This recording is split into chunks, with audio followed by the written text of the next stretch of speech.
Hi everyone! Fall is a great time to correct all the mistakes in our gardens. So today I'm going to show you this side of our garden. Look at this! Total chaos here right now. But this area is going to be redesigned for next spring, and I'm going to show you what exciting things are happening right here in this corner of my garden. So here we are. We went ahead and we took our plum tree out. This plum tree was probably, oh gosh, 3 years old, and we planted it with the hope that we will get plum trees. But the variety, the plum tree variety, is self-pollinated. I don't think so, because this plum tree never created any plums, and it got severely diseased. So we looked at each other, me and my husband, and we said, you know what, it's time to take it out. Now, I did a little cheating here. Instead of just taking out all the tree and dig all the stump out, it was right there on that part of this property. I just made sure that I cut very close to the ground level and covered the stump altogether, and took the big branches and big trunk away. We eventually will cut it into pieces and take it away. But this way, that trunk in the ground is going to rot away on its own, and as long as I'm not planting directly in the same spot, the root system will just eventually rot away, and the tree remains would be gone. So this is a little cheat sheet in case you want to get rid of the tree or shrub at your property and you don't want to dig out the whole root ball, because it's heavy and it's difficult to do it. So if you don't plan to do any heavy digging in that area, I would recommend just to leave roots inside the ground and take the top part of the shrub or tree away. This is exactly what I did. It's a big structure of a tree, but it wasn't difficult to take it down because we just needed to make one neat cut, and then we have just to deal with branches and whatnot. Now, there is a big development is going to happen in this plot right here. There is a lot going on here, and there are corrections which are needed here. So here we have 3 roses going on here, which is a little bit congested here. We have 2 generous gardeners, which are 3 years old, and we have this big boy, which I really don't like this rose. This is knockout rose, a big climber with very bare legs, and I want to get rid of it. So I'm not going to tell anybody that this rose is going to disappear suddenly, and honestly, nobody is going to notice in my family.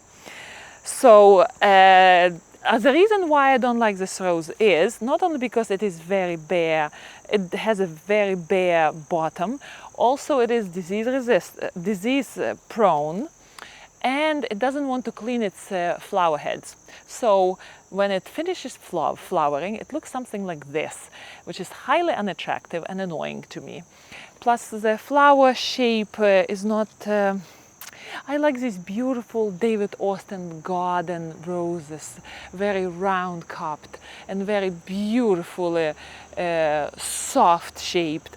And this rose reminds me the display roses, and I'm not really into those tea roses at all, which has very sharp points. So this rose reminds me that. So maybe I will find some interesting happy neighbor who would be willing to take this rose.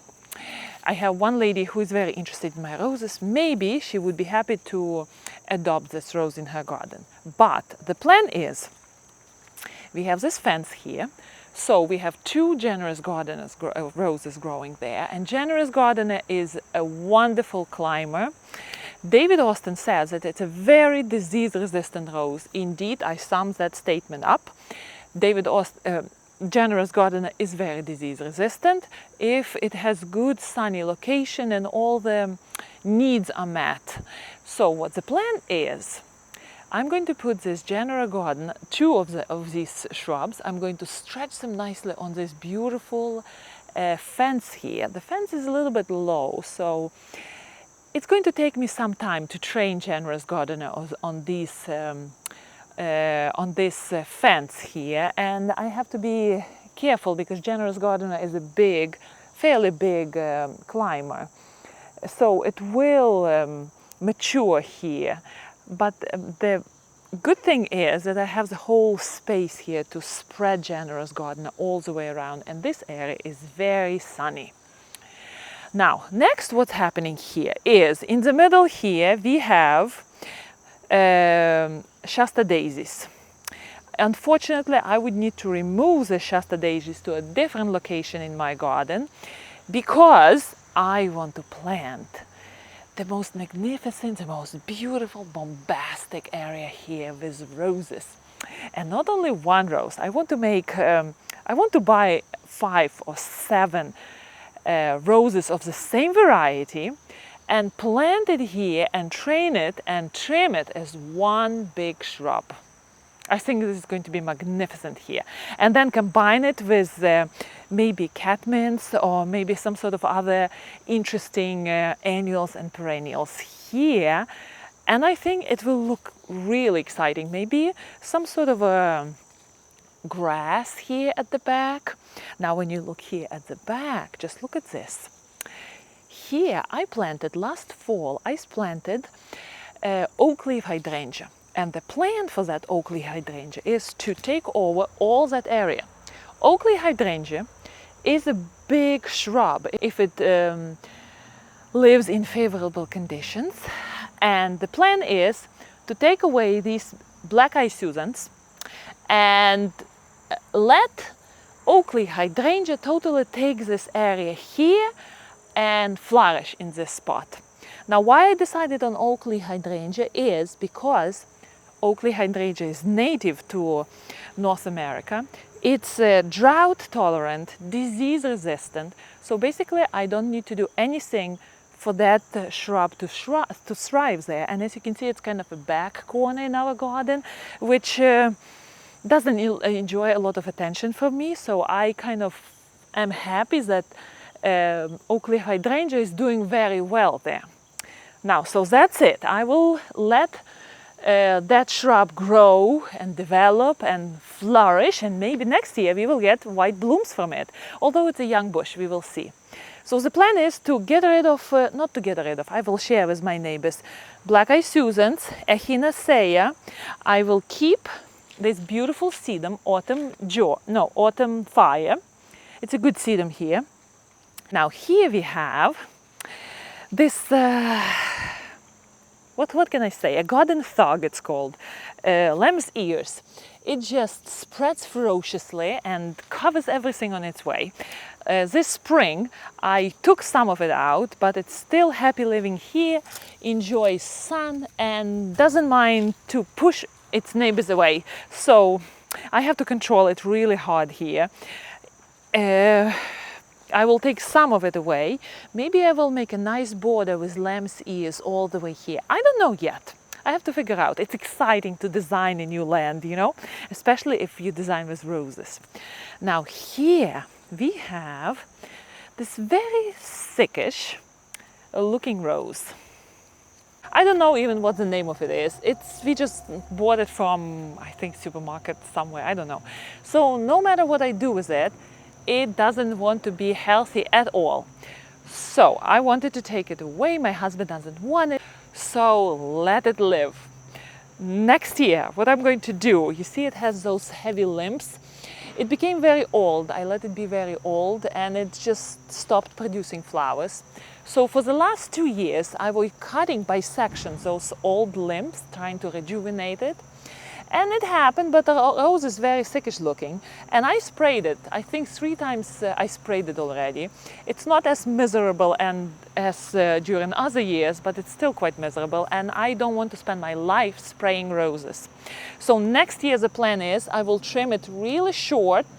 And let's see what will happen with it. I will make sure that there would be no root competition. You see, I let this catmint to be too close to the rose. That can be another reason. Root competition roses do not like. Now here I will leave this beautiful creeping phlox. It's doing very well here. I propagated it myself. It's of pink color. They come in 2 different colors, lavender and pink. This one is pink color. Now on this side We have also Nepeta, walker's low, beautiful. It behaves a little bit, what shall we say?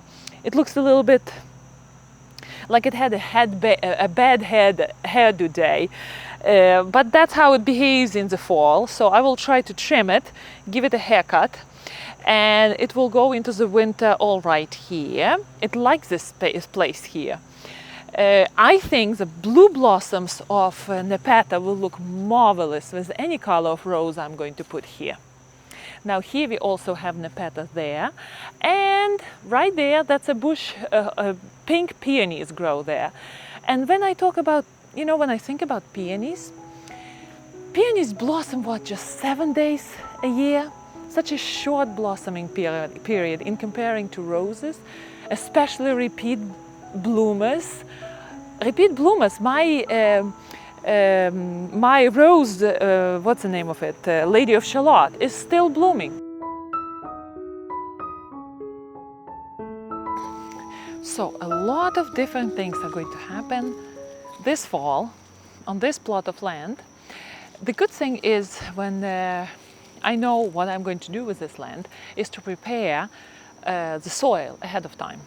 Ideally, 6 months before you put something in, it's a good thing to develop that soil, to give it whatever you need to add to it, and then the soil and worms work it up, and then soil in several months is totally 100% ready for the plant to move in.